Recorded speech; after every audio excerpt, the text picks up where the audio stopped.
Hello students and welcome to another episode of law with Ali. आज हमारा जो chapter है दैट इज़ चैप्टर नंबर 11। हम अपने एएस लॉ P1 के लास्ट यूनिट पे हैं हम, और लास्ट यूनिट का ये सेकंड लास्ट चैप्टर है। I am trying my best कि मैं जल्दी जल्दी ख़त्म कर लूँ विद फिज़िकल स्टूडेंट्स जो हैं उसके साथ ये यूट्यूब को साथ साथ कैरी करना इट्स वेरी डिफ़िकल्ट, ख़ास तौर पे जब आपका नेक्स्ट मंथ पेपर है। एनीवे, तो लीगल प्रोफेशनल्स पे आज हम बात करेंगे। लीगल प्रोफेशनल्स चैप्टर नंबर 11 है आपकी बुक का, जो आपकी बेसिक ए लेवल्स की बुक है उसकी बात कर रहा हूँ मैं, किसी और बुक की बात नहीं कर रहा। इसका जो फर्स्ट पार्ट है, लीगल प्रोफेशनल एक्चुअली दो तरह के होते हैं, एक होते हैं बैरिस्टर्स और एक होते हैं सोलिसिटर्स। हम आज बैरिस्टर्स की बात करेंगे इस लेक्चर में। This lecture is actually dedicated to barristers. Solicitors का लेक्चर अगला होगा। बैरिस्टर्स जो हैं वैसे आपकी अगर आप बुक पे देखेंगे तो बुक पे लिखा हुआ है कि there are 16,500 barristers practising barristers in England and Wales, and about 3,000 barristers जो हैं वो एम्प्लॉयड हैं ऑर्गेनाइजेशन में सच है CPS वगैरह। तो ये जो नंबर है ये आपको याद करने की कोई ख़ास ज़रूरत तो नहीं है, ना इसका कोई इतना कोई बड़ी बात है ये कि आपको याद हो कि 16,500 बैरिस्टर्स ही हैं इंग्लैंड में और 3,000 जो है एम्प्लॉयड है। ठीक है, अगर आपके जहन में रहे तो ठीक है, वरना आप कह सकते हो कि there are practising barristers and there are employed barristers. बड़ी सिंपल सी बात है। कलेक्टिवली जो आपके प्रैक्टिसिंग बैरिस्टर्स हैं वो उसको ऑन द होल उसको बार कहते हैं। ठीक है, कलेक्टिवली उनका जो कह लो कि एक प्रोफेशनल बॉडी बनी हुई है एक उनकी, उसको बार कहते हैं। ठीक है, और वो कंट्रोल की जाती है general council of the bar के थ्रू। ठीक है, वो उनका जनरल काउंसिल है, उसके थ्रू वो उसको कंट्रोल करते हैं। जो बैरिस्टर है वो इन चार में से किसी एक इन का मेंबर भी होना ज़रूरी है, जिसमें लिंकन्स इन इनर टेम्पल, मिडिल टेम्पल और ग्रेज इन आते हैं। अगर आपको आपकी एक बड़ी, अगर आप पाकिस्तान में बैठे हैं और पाकिस्तानी हैं तो आपकी एक बड़ी एसोसिएशन होगी लिंकन्स इन के साथ। अगर आपको याद हो, आपने पाकिस्तान स्टडीज़ जब आप पढ़ रहे थे तो आपने ये पढ़ा होगा कि कायद आज़म जो थे वो लिंकन्स इन से उन्होंने बारट लॉ किया था। He was a member of Lincoln's Inn. Mohammad Ali Jinnah की बात कर रहा हूँ मैं। तो लिंकन्स इन इस वजह से थोड़ा सा हमें लगता है कि ये इसके साथ एक एसोसिएशन सी हमारी बनी हुई है, तो ये वही है, because Quaid Azam was also a barrister. ठीक है, तो हम बैरिस्टर्स के बारे में पढ़ रहे हैं। उसके बाद क्वालिफिकेशन एंड ट्रेनिंग के बारे में के ऊपर आ जाते हैं। क्वालिफिकेशन और ट्रेनिंग के अंदर सबसे पहले आपको ये याद रखना है कि बैरिस्टर से बहुत high standard of professional behaviour जो है वो रिक्वायर किया जाता है। ठीक है, और आप इसलिए ये क्यों किया जाता है, वो इसलिए क्योंकि पब्लिक और प्रोफेशनल जो हैं, आम लोग हैं, कंपनीज़ हैं, बिजनेसेस हैं, जब वो बैरिस्टर के पास आती हैं तो ऑब्वियसली वो अपना सारा ट्रस्ट, हर चीज़ आपके ऊपर रिलाय करके आपको अपना मैटर दे के आपसे केस रिप्रेजेंट करवाती हैं। तो आपका प्रोफेशनल बिहेवियर बहुत हाई स्टैंडर्ड का होगा तो ही आप लोगों की डिमांड्स को मीट कर सकेंगे, वरना आप फेल हो जाएंगे अपने प्रोफेशन के अंदर। ठीक है, और इसी वजह से इनकी जो ट्रेनिंग होती है वो बहुत रिगरस होती है, बड़ी सख्त होती है। जो बार के अंदर एंट्री है वो नॉर्मली तो डिग्री बेस्ड ही है, LLB की डिग्री आपको चाहिए होती है। 2:1 है ज़्यादातर डिग्री बेस्ड, मतलब ज़्यादा जो है प्रेफरेंस जिस चीज़ को दी जाती है वो डिग्री बेस्ड को दी जाती है। लेकिन नॉन डिग्री रूट भी है, ऐसा नहीं कि आप नॉन डिग्री वाले बंदे नहीं बैरिस्टर्स बन सकते, दे कैन। अब अगर आपने लॉ डिग्री की हुई है तो आप डायरेक्टली बार पे प्रोग्रेस कर जाएंगे। You go directly to the bar, you bar training, I am sorry not the bar training में हम कहना चाहिए कि you will progress directly to the bar training अगर आपने डिग्री की हुई है। लेकिन अगर आपने डिग्री नहीं की हुई, you're a non degree person but you are a graduate but not a law graduate, तो फिर आपको 1 साल का GDL करना पड़ता है, जिसको ग्रेजुएट डिप्लोमा इन लॉ कहते हैं। वो आप उसमें बेसिक नॉलेज आप एक्वायर करते हैं actually regarding all the laws and stuff. तो उसके बाद आप बार ट्रेनिंग की तरफ प्रोग्रेस करते हैं। इसका मतलब है कि हमें अगर आप LLB नहीं है तो आपको 1 साल और चाहिए to progress to the bar training. अब 2020 से थोड़े रूल्स चेंज हो गए हैं। ये 2020 से अब हर वो बंदा who is intending to qualify as a barrister, वो 3-4 चीज़ें हैं जो वो करेगा। नंबर 1, वो बार कोर्स एप्टीट्यूड टेस्ट पास करेगा, उसको लाजमी है, जिसको BCAT कहते हैं। उसके बाद वो ज्वाइन करेगा one of the inns of the court, जिसका भी नाम ऊपर मैंने बताया, और वो कंप्लीट करेगा बार प्रोफेशनल ट्रेनिंग कोर्स। ठीक है, जो एक 1 ईयर फुल टर्म भी हो सकता है और 2 ईयर पार्ट टाइम भी हो सकता है। लेकिन फुल टाइम होगा तो 1 ईयर का होगा और पार्ट टाइम होगा तो वो 2 ईयर्स पे चला जाएगा। उसमें जो स्टूडेंट्स हैं वो स्पेशलिस्ट नॉलेज गेन करते हैं, skill, the knowledge of procedure, और एविडेंस और कॉम्पिटेंसीज जो रिक्वायर्ड हैं to present a case in the court, वो सब वहाँ पे अप्लाई की जाती है, मतलब वहाँ पे सीखी जाती हैं स्टूडेंट्स को डायरेक्टली। जो इंस्टीट्यूशन हैं, यूनिवर्सिटीज़ हैं जो ट्रेनिंग ये वाली प्रोवाइड करते हैं, तो स्टूडेंट्स उनको डायरेक्ट अप्लाई करते हैं और वहाँ पे ये ट्रेनिंग लेते हैं। उसके बाद 12 सेशंस ऑफ ट्रेनिंग जो है वन ऑफ द इंस ऑफ द कोर्ट में आपने लाजमी अपीयर होना है उसके अंदर। उसके बाद आपने देन यू आर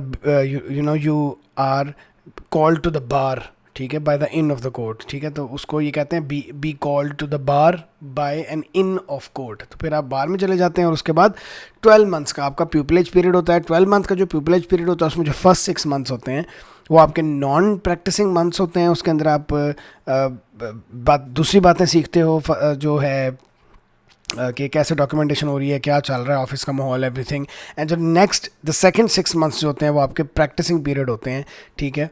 और वहाँ पे जो स्टूडेंट बैरिस्टर है वो he can even begin presenting cases, ठीक है। और उसमें पीपल्स जो हैं they are paid by the chambers जिसके साथ वो अटैच हुए होते हैं, उनको पेमेंट भी मिलती है। अब रोल ऑफ द बैरिस्टर में आ जाते हैं।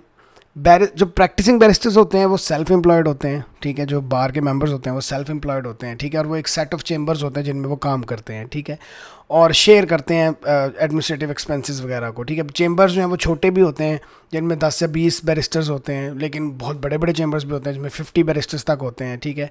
हर चेम्बर के अंदर क्लर्क एक एम्प्लॉयड होता है जो प्रैक्टिस एडमिनिस्ट्रेटर बोलता है, वो बुक करता है केसेस को, फीस निगोशिएट करता है, ठीक हो गया। और दूसरी सपोर्ट स्टाफ भी उन्होंने रखी होती है, वही जो ऑफिस का माहौल होता है, आप सबको पता है हाउ एन ऑफिस वर्क्स। और जो मेंबर हैं चेम्बर्स के, ठीक है, बैरिस्टर्स जो हैं वो, अगर आप फॉर एग्जांपल अगर आप किसी चेंबर में बैठ गए हो ना जाके, मतलब अगर आपने कोई चेंबर ज्वाइन कर लिया है तो उसका एक फ़ायदा होता है कि दैट यू ऑब्टेन वर्क। अगर आप अकेले ही लगे रहेंगे तो बहुत मुश्किल होगा आपको काम आना। जब आप किसी चेंबर का हिस्सा बन जाते हैं तो यू ऑब्टेन वर्क ईजीली, ठीक हो गया। और एडमिनिस्ट्रेटिव मैटर्स के लिए आपके पास सपोर्ट होगी दूसरे मेंबर्स की भी और सपोर्ट स्टाफ वगैरह की भी, तो ईजी हो जाता है। अब एक बात बहुत इंपॉर्टेंट है, वो ये कि जो बैरिस्टर है ना, he owes a duty of confidentiality to a client. मतलब क्लाइंट अपना पूरा कॉन्फिडेंस बैरिस्टर को दे देता है, वो हर बात बैरिस्टर को बता देता है कि क्या हो रहा है क्या नहीं हो रहा। तो एक कॉन्फिडेंशियलिटी है जो बैरिस्टर ने मेंटेन करनी होती है कि वो, अगर आपके क्लाइंट ने आपको कोई सीक्रेट बात अपनी बताई है तो वो उसके पास ही रखे। लेकिन इसमें एक बैलेंस है, ठीक है। इसका ये बिल्कुल मतलब नहीं है कि वो जो बैरिस्टर है वो जज को मिसलीड करे सिर्फ अपने पर्सनल गेंस के लिए और कोर्ट का टाइम वेस्ट करे। This is very unethical, very negligent, ठीक हो गया। उसकी अगर ड्यूटी ऑफ कॉन्फिडेंशियलिटी क्लाइंट की तरफ है तो उसकी एक ड्यूटी कोर्ट की तरफ भी है, ठीक है। उसने उसको भी लाजमी जहन में रखना है कि I have a duty towards the court as well. और उसने कोर्ट को हर चीज़ में गाइड करना है, हर चीज़ बतानी है, even if it weakens their clients case, उसने कोर्ट को बताना है, ठीक हो गया। क्योंकि उसकी जो ड्यूटी है वो टुवर्ड्स द कोर्ट, वो बहुत इंपॉर्टेंट ड्यूटी है और वो कुछ ड्यूटीज़ को ओवरराइड करती है, जो उसकी क्लाइंट की तरफ ड्यूटीज़ हैं उनको वो ओवरराइड कर देती है, ठीक हो गया। मतलब he has to act in the best interest of his client, but more important is that he has to act in the best interest of the court, ठीक है। हाँ, ये नहीं है कि वो अपनी, मतलब इस रिक्वायरमेंट के अंदर ये रिक्वायरमेंट बिल्कुल नहीं है कि वो अपने क्लाइंट की जो कॉन्फिडेंशियलिटी है उसी को ब्रीच कर दे, ये इतनी भी बड़ी बात नहीं है, लेकिन still he has to guide the court properly. मतलब एग्जांपल आपको मैं ये दे देता हूँ कि फॉर एग्जांपल अगर आपके क्लाइंट ने आके आपके ऑफिस में ये बता दिया है ना कि ही इज़ लायबल या ही इज़ गिल्टी, तो आप कभी भी उसको एज नॉट गिल्टी या as not liable, as innocent person उसको प्रेजेंट नहीं कर सकते कोर्ट में। ये इंतहाई अनएथिकल, इंतहाई नेग्लिजेंट बिहेवियर समझा जाता है, क्योंकि आप कोर्ट को मिसलीड कर रहे हैं, आप कोर्ट को मिसगाइड कर रहे हैं। आपको पता लग गया कि आपके क्लाइंट ने ये हरकत की है या कोई काम किया है, वो क्राइम हो या सिविल लाइबिलिटी हो, आप की है, तो आप उसको कोर्ट में आके एज इनोसेंट अगर करने लग जाएंगे प्रेजेंट, तो this is considered highly unethical, ठीक हो गया। उसके बाद जो बैरिस्टर्स होते हैं उनके पास फुल राइट्स ऑफ ऑडियंस होते हैं। अब फुल राइट्स ऑफ ऑडियंस का क्या मतलब है जी? फुल राइट्स ऑफ ऑडियंस का मतलब ये होता है कि जो बैरिस्टर्स होते हैं they can present the courts the cases in the court, they can present their clients in the courts. इसको राइट्स ऑफ ऑडियंस बोलते हैं, ठीक है, टेक्निकल जुबान में। They can present a case in the court in England and Wales, ठीक है। और जितने भी बैरिस्टर्स हैं जो प्राइवेट प्रैक्टिस करते हैं वो एडवोकेसी पे कॉन्सेंट्रेट करते हैं, जिसका मतलब है presenting a case in the court. उसके बाद हम बारी बारी इनकी एडवोकेसी देख लेते हैं। सबसे पहले इनकी एडवोकेसी क्रिमिनल में देख लेते हैं। अब क्रिमिनल के अंदर दो साइड्स हैं आपके पास, एक का नाम प्रोसिक्यूशन है और दूसरी साइड डिफेंस है। अब सबसे पहले प्रोसिक्यूशन देखते हैं कि अगर बैरिस्टर प्रोसिक्यूशन वाली साइड पे है तो वो क्राउन प्रोसिक्यूशन सर्विस उसको इंस्ट्रक्ट करेगी, ठीक है। और बैरिस्टर्स जो है वो इनिशियली ये देखेगा कि क्या सक्सेस के चांसेस हैं, चार्जेस जो हैं वो कौन से लगे हैं डिफेंडेंट पे, और हमारे पास उन चार्जेस के मुतालिक कितनी अच्छी एविडेंस हमारे पास मौजूद है कि हम कोर्ट में जाके उसको प्रेजेंट करें तो हम डिफेंडेंट को गिल्टी साबित कर सकें। तो वो ये भी होता है कि वो likelihood of the success of the case भी देखता है कि कितना है, ठीक हो गया। और बैरिस्टर जो है फिर जब वो कोर्ट में होता है तो वो सारी आउटलाइन जो होती है अपने केस की वो कोर्ट को प्रेजेंट करता है, प्रोसिक्यूशन विटनेसेस को लीड करता है थ्रू द एविडेंस, और डिफेंस के जो विटनेस हैं उन्हें क्रॉस एग्जामिन करता है, और उसके बाद एक क्लोजिंग स्पीच देता है जिसके अंदर वो डिफेंस के केस के अंदर जितने वीकनेसेस हैं उसको हाईलाइट करता है। अब अगर प्रोसिक्यूशन के अलावा ऑन द ऑपोजिट साइड अगर वो डिफेंस की तरफ से है तो barrister will be instructed by a solicitor, ठीक है। सोलिसिटर इसलिए क्योंकि डिफेंडेंट सबसे पहले जेल में या लॉकअप में वो वहाँ पे पुलिस स्टेशन के अंदर वो सोलिसिटर से ही मिलता है, और फिर सोलिसिटर ही आगे बैरिस्टर को इंस्ट्रक्ट करता है। बैरिस्टर फिर दोबारा एडवाइस देगा on the strength of the prosecution evidence and any weakness in the defence, कि उनके पास कोई अगर चीज़ है और हमारे पास कुछ वीक है तो उसको स्ट्रॉन्ग करना है। और अल्टीमेटली डिफेंस के अंदर it is for the defendant to decide कि उसने गिल्टी प्लीड करना है कि नहीं करना, वो डिफेंडेंट के ऊपर होता है, वो उसके अंदर लॉयर का कोई ताल्लुक नहीं होता। और when the case comes to the court barrister जो है वो क्रॉस एग्जामिन करता है प्रोसिक्यूशन के विटनेसेस को, और इफ़ इट इज़ कंसिडर्ड कि प्रोसिक्यूशन का एविडेंस बहुत वीक है तो वो एक रिक्वेस्ट पुट फॉरवर्ड होती है, उसको कहते हैं नो केस टू आंसर, कि प्रोसिक्यूशन का इतना वीक था सारा कुछ, इतना वीक उनकी एविडेंस थी कि there is nothing to answer, मतलब हम क्या आंसर करें, वो उनके पास कोई केस ही नहीं है established, they don't have anything against us. तो वो जज के ऊपर होता है कि वो नो केस टू आंसर की प्ली को एक्सेप्ट करें या रिजेक्ट करें। तो अगर जज रिजेक्ट कर दे तो फिर बैरिस्टर जो है वो डिफेंस के विटनेसेस को एग्जामिन करेगा, प्रोसिक्यूशन के विटनेसेस को क्रॉस एग्जामिन करेगा, और फिर एक क्लोजिंग स्पीच ये भी देगा जिसमें ये बताएगा कि प्रोसिक्यूशन के जो एविडेंस था उसके अंदर क्या क्या वीकनेसेस थी, डिफेंस के अंदर क्या क्या स्ट्रेंथ्स थी, और वट एवर। तो if the defendant is found guilty तो बैरिस्टर जो है वो प्रेजेंट करेगा इन मिटिगेशन। मिटिगेशन का मतलब ये होता है कि वो जो होता है लॉयर होता है वो सेंटेंसिंग से पहले जज को कन्विंस करने की कोशिश करता है, मिटिगेटिंग फैक्टर्स जज के सामने रखता है ताकि जो सेंटेंसिंग है वो थोड़ी हो, जज जो है वो कम सेंटेंस दे, और उसके बाद वो कन्विक्शन के बाद बैरिस्टर जो है वो अपने क्लाइंट को एडवाइस करता है कि if there is a possibility of appeal और नॉट, अपील अगेंस्ट कन्विक्शन भी होती है, अगेंस्ट सेंटेंस भी हो सकती है, अगेंस्ट बोथ भी हो सकती है, डिपेंड करता है कि केस के सर्कमस्टेंस रिजल्ट क्या है। और अपील जो है ज़्यादातर उसके अंदर लीगल आर्गूमेंट्स होते हैं, तो इसलिए अपील के अंदर फर्दर एविडेंस रिक्वायर्ड नहीं होता ज़्यादातर, तो इसलिए उसके अंदर वो एग्जामिनेशन और क्रॉस एग्जामिनेशन नहीं होती, सिर्फ लीगल पॉइंट्स पे डिस्कशन होती है।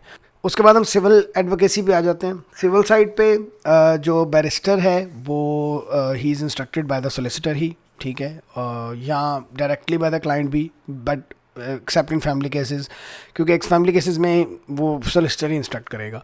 दूसरे केसेस के अंदर डायरेक्टली बाय द क्लाइंट भी क्लाइंट डायरेक्टली भी उसको मिल सकता है। और जितना भी एविडेंस और लीगल आर्गूमेंट्स होते हैं सिविल के अंदर वो ज़्यादातर राइटिंग में ही प्रेजेंट किए जाते हैं, बिफोर द कोर्ट हियरिंग सारा कुछ कोर्ट को दे दिया जाता है, और जो डॉक्यूमेंट्स होते हैं वो वाले जो भी एविडेंस और लीगल आर्गूमेंट्स हैं वो बैरिस्टर्स उसको ड्राफ्ट करते हैं खुद।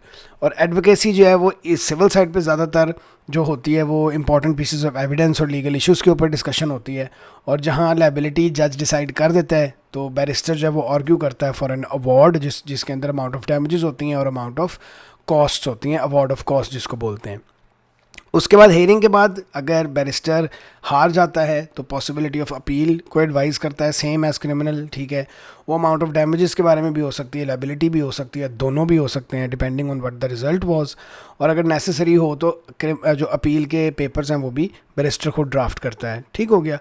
और सिविल के अंदर भी जो अपील होती है उसमें लीगल आर्गूमेंट्स ही डिस्कस होते हैं, इसलिए उसके अंदर भी फर्दर एविडेंस की ज़रूरत नहीं होती। फिर उसके बाद हम एक पॉइंट पे आते हैं, उस पॉइंट को कहते हैं डायरेक्ट एक्सेस। डायरेक्ट एक्सेस का मतलब है कि पिछले काफ़ी सालों से ये हो रहा था कि जब बैरिस्टर के पास डायरेक्टली क्लाइंट नहीं जा सकता था, ठीक है, पहले उसको सोलिसिटर के पास जाना पड़ता था और सोलिसिटर बाद में बैरिस्टर को इंस्ट्रक्ट करके उसको लूप में लेता था। अब होता ये था कि हर बंदे को 2 लॉयर्स की फ़ीस पे करनी पड़ती थी। पहले वो सोलिसिटर के पास जाता था, सोलिसिटर को पे करता था, फिर सोलिसिटर जब बैरिस्टर को इंस्ट्रक्ट करता था फिर उसको बैरिस्टर को पे करना पड़ता था काम करने के लिए। तो एक एक्स्ट्रा एक्सपेंस क्रिएट हुआ था फजूल में फॉर पेइंग 2 लॉयर्स। अब इसके ऊपर बहुत सा क्रिटिसिज्म हुआ, बहुत सालों से बहुत क्रिटिसिज्म हो रहा है, इकोनॉमी बहुत शिफ्ट हो गई है, महंगाई बहुत हो गई है। तो इसके ऊपर काफ़ी ज़्यादा क्रिटिसिज्म के बाद बार ने एक चीज़ इंट्रोड्यूस कराई, उसको कहा बार डायरेक्ट। ठीक है, बार डायरेक्ट के थ्रू शुरू में जो प्रोफेशनल्स थे ना, जैसे अकाउंटेंट्स और सर्वेयर्स वगैरह होते हैं, वो डायरेक्टली बैरिस्टर के पास जा सकते थे, skipping the solicitor. But subsequently उसके बाद ये अरेंजमेंट एक्सटेंड कर दिया गया और अब ये बिल्कुल ज़रूरी नहीं है to go to a solicitor in order to instruct a barrister for most of the civil cases. ठीक है, और उसमें भी फैमिली केसेस के अलावा, except family cases, most of the civil cases के अंदर जो क्लाइंट है वो डायरेक्ट बैरिस्टर के पास अब जा सकता है और उसको डायरेक्ट इंस्ट्रक्ट कर सकता है। एक बात याद रहे कि बार डायरेक्ट या direct access is not available in criminal cases and family work. मैंने आपको बता दिया, फैमिली का तो पहले ही बता दिया था, लेकिन it is not available in criminal cases as well. Criminal cases के लिए सोलिसिटर के पास ही जाना होता है पहले, और to carry out the direct access work barrister को एक फर्दर ट्रेनिंग भी लेनी पड़ती है। उसके बाद कुछ बैरिस्टर्स ऐसे होते हैं जिनका लिमिटेड एडवोकेसी वर्क होता है। लिमिटेड एडवोकेसी वर्क उनका होता है जो ज़्यादातर टैक्स या कंपनी लॉ की प्रैक्टिस करते हैं लॉयर्स। वो जो स्पेशलाइज करते हैं टैक्स और कंपनी लॉ के अंदर, they rarely appear in the court, उनका कोर्ट के अंदर कोई काम इतना नहीं होता। फिर एक चीज़ होती है उसको कहते हैं cab rank rule. Cab rank rule के मुताबिक नॉर्मली जो जितने भी बैरिस्टर्स होते हैं वो कैब रैंक रूल के अंडर ही काम करते हैं। इसका मतलब ये है कि अ barrister can not turn down a case if it is under his specialization and he has time which is instructed to him by the solicitor। कि अगर solicitor ने उसको कोई इंस्ट्रक्ट किया है केस के लिए और उसको कहा है to take up a case, अगर उसके पास टाइम है और अगर उसके अंडर स्पेशलाइजेशन आता है, उसके काम के ऑर्बिट में आता है, तो वो उसको टर्न डाउन नहीं कर सकता। हाँ, एक बात इसके अंदर आती है कि डायरेक्ट एक्सेस अगर हो तो फिर कैब रैंक रूल अप्लाई नहीं होता, क्योंकि उसमें तो क्लाइंट डायरेक्ट ही बैरिस्टर के पास आ जाता है। उसके बाद एम्प्लॉयड बैरिस्टर्स की बात आती है। एम्प्लॉयड बैरिस्टर्स वो वाले बैरिस्टर्स होते हैं जो गवर्नमेंट ऑर्गेनाइजेशन में एम्प्लॉयड होते हैं, जैसे सिविल सर्विसेज में हैं, लोकल गवर्नमेंट में हैं, बिजनेसेस में हैं, कुछ एकेडमिक लॉयर्स भी होते हैं, जैसा ये आपके सामने एक बैठा हुआ है, ठीक हो गया, तो वो भी प्रैक्टिस नहीं करते। ज़्यादातर क्राउन प्रोसिक्यूशन सर्विस के अंदर बहुत लॉयर्स होते हैं टू प्रोसिक्यूट क्रिमिनल केसेस, ठीक है। और एम्प्लॉयड बैरिस्टर्स जो हैं सेम राइट्स ऑफ ऑडियंस उनके पास भी होते हैं, लेकिन ये अलग बात है कि वो प्रैक्टिस करते नहीं हैं। अब जैसे for example if I get a case, I have rights of audience, मैं जा सकता हूँ और केस में अपीयर हो सकता हूँ, लेकिन that is my own choice कि मैं एक एम्प्लॉयड बंदा हूँ, मैं एकेडमिक्स में आ गया हूँ, तो I am termed as an academic lawyer. तो इस तरह के भी होते हैं। उसके बाद हम उसके रेगुलेशन पे आ जाते हैं। रेगुलेशन जो है वो सबसे पहले general council of the bar, जिसका पहले भी जिक्र हुआ है, ये एक बॉडी है जो रिप्रेजेंट करती है barristers of England and Wales को, और ये प्रमोट करती है हाई क्वालिटी स्पेशलिस्ट एडवोकेसी और एडवाइजरी सर्विसेज को। इसका फंक्शन जो है वो एक, इसकी ट्रेड यूनियन भी बनी हुई है जो कि इंटरेस्ट ऑफ द बार को डील करती है, और ये बार के व्यूज़ देखते हैं such as legal aid payment rates, और अप्रोप्रिएट गवर्नमेंट डिपार्टमेंट को जाकर बताते हैं, उनको रिप्रेजेंट करते हैं बार को, लॉयर्स को। काउंसिल जो है वो fair access to justice for all को भी प्रमोट करता है, high standards of ethics, equality, diversity across the profession, development of business opportunities for barristers at home और अब्रॉड, ये सारा कुछ ये काम करते हैं। फिर एक आता है बार स्टैंडर्ड्स बोर्ड। ये नाम से जाहिर है, जो रेगुलेट करता है बैरिस्टर्स के प्रोफेशन को और उसकी ट्रेनिंग और एंट्री स्टैंडर्ड्स को, कोड ऑफ कंडक्ट को मेंटेन रखता है, जो बैरिस्टर्स को कंप्लाई करना ही करना होता है। और जो बोर्ड है ये इन्वेस्टिगेट करता है, कोई भी अगर ब्रीच हो जाए कोड ऑफ कंडक्ट की तो डिसिप्लिन करता है बैरिस्टर्स को who is in the breach of the code, और अगर मैटर बहुत ज़्यादा सीरियस हो तो ये रेफ़र कर देता है मैटर को टू अ डिसिप्लिनरी ट्रिब्यूनल, जो कि एक independent bar tribunals and adjudication service के थ्रू बनाई जाती है। और ये जो ट्रिब्यूनल है इसके पास कुछ सैंक्शंस हैं, ऑप्शंस हैं जो ये बैरिस्टर पे लगा सकते हैं। सबसे पहले ये रेप्रीमेंड करवा सकते हैं बैरिस्टर को, जिसको फॉर्मल वार्निंग कहते हैं, अबाउट देयर बिहेवियर। उसके बाद ये कह सकते हैं बैरिस्टर को कि he has to complete professional training, development training, further training, या उसके बाद ये ऑर्डर कर सकते हैं बैरिस्टर को टू पे अ फाइन, ये सस्पेंड कर सकते हैं बैरिस्टर्स को अप टू 3 years। लेकिन अगर बहुत एक्सट्रीम केस लेवल का हो तो ये डिसबार कर देते हैं, जिसको डिसबारिंग बोलते हैं, स्ट्राइकिंग ऑफ द बैरिस्टर, मतलब बार से निकाल देना, उसको ख़त्म हो जाता है। तो अगर कंप्लेनेंट इसके बावजूद अनहैप्पी हो बार स्टैंडर्ड बोर्ड्स के डिसीजन से, तो वो लीगल ओम्बड्समैन को भी कंप्लेन कर सकता है। अब लीगल ओम्बड्समैन क्या होता है ये हम अगले लेक्चर में पढ़ेंगे। उसके बाद लायबिलिटी ये है कि जी आपने ये बात जहन में रखनी है, बहुत ज़्यादा जहन में रखनी है कि बैरिस्टर अपने क्लाइंट के साथ कॉन्ट्रैक्ट में नहीं होता। He does not enter into a contract with the client.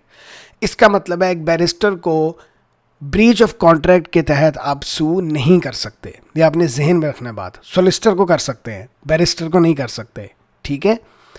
लेकिन चूंकि वो एडवोकेट करता है आपको, ठीक है, बैरिस्टर आपको रिप्रेजेंट करता है केस का, तो नेग्लिजेंस का लायबल वो हो सकता है। इसको नेग्लिजेंट एडवोकेसी भी कहते हैं, ठीक है। पुअर क्वालिटी ऑफ एडवोकेसी के लिए वो नेग्लिजेंस हो सकता है। लेकिन इसका ये मतलब नहीं है कि अगर आप केस हार गए हैं सिविल क्लेम में या क्रिमिनल केस हार गए हैं, आप कन्विक्ट हो गए तो आप उस पर नेग्लिजेंट एडवोकेसी का केस कर दें। ये आपको प्रूव भी करना होता है कि हाउ वाज ही नेग्लिजेंट, और केस हार जाना इज़ नॉट नेग्लिजेंट एडवोकेसी। अगर एक लॉयर ने अपनी बेस्ट जो परफॉर्मेंस थी वो दी है, जो वो कर सकता था उसने किया है, फिर भी केस अगर हार गए हैं, तो इसको नेग्लिजेंट एडवोकेसी नहीं कहते। नेग्लिजेंट एडवोकेसी का मतलब होता है कि अगर उसने को बहुत बड़ी नेग्लिजेंस कर दी है और उसने केस को बहुत ख़राब कर दिया है। फिर क्वींस काउंसिल की एक बात आती है। अगर एक बैरिस्टर एटलीस्ट 10 years की उसकी प्रैक्टिस हो गई है एज अ बैरिस्टर और एज अ सोलिसिटर, ठीक है, with an advocacy qualification, possible होता है कि वो क्वींस काउंसिल को ज्वाइन कर ले, ठीक है। अबाउट 10% ऑफ बैरिस्टर्स जो हैं जो प्रैक्टिसिंग हैं वो क्वींस काउंसिल के मेंबर्स हैं। क्वींस काउंसिल को नॉर्मली यूजुअली कहा जाता है टेकिंग सिल्क। क्यों? Why it's taking silk? Because they take on more complicated and high profile cases than junior barristers. और जितने भी बैरिस्टर्स हैं जो क्वींस काउंसिल नहीं हैं, उन्हें जूनियर्स ही कहा जाता है, ठीक है। और ये बहुत हायर फीस चार्ज करते हैं, ठीक है, अपने एक्सपर्टीज़ को मतलब प्रोवाइड करने के लिए, सर्विसेज प्रोवाइड करने के लिए। और ऑफन ऐसा भी होता है कि क्वींस काउंसिल के साथ एक जूनियर बैरिस्टर होता है to assist with the case, ठीक है। लॉयर्स जो हैं वो क्वींस काउंसिल बनने के लिए अप्लाई करते हैं और फिर पहले उन्हें एप्लीकेशन फ़ी देनी पड़ती है, और अगर उनकी फ़ीस सक्सेसफुल हो जाए तो फिर उन्हें अपॉइंटमेंट फ़ी भी देनी पड़ती है। जितने भी एप्लीकेंट्स हैं उनको रेफरेंस देना पड़ता है from other lawyers and including जजेस as well before whom they are appeared, कि जिसके सामने वो अपीयर हुए जजेस, वो जजेस का भी रेफरेंस देना पड़ता है कि हाँ जी ये अपीयर होता रहा है, फॉर 10 years इसकी प्रैक्टिस है। एप्लीकेंट्स का इंटरव्यू होता है जो कि एक इंडिपेंडेंट सिलेक्शन पैनल करती है और जो फिर बाद में रिकमेंड कर देती है लॉर्ड चांसलर को to appoint them as Queen's Counsel. और इसके साथ ही हमारा ये बैरिस्टर्स वाला पोर्शन ख़त्म हो गया है। अगले लेक्चर में हम सोलिसिटर्स पढ़ेंगे। Bye bye.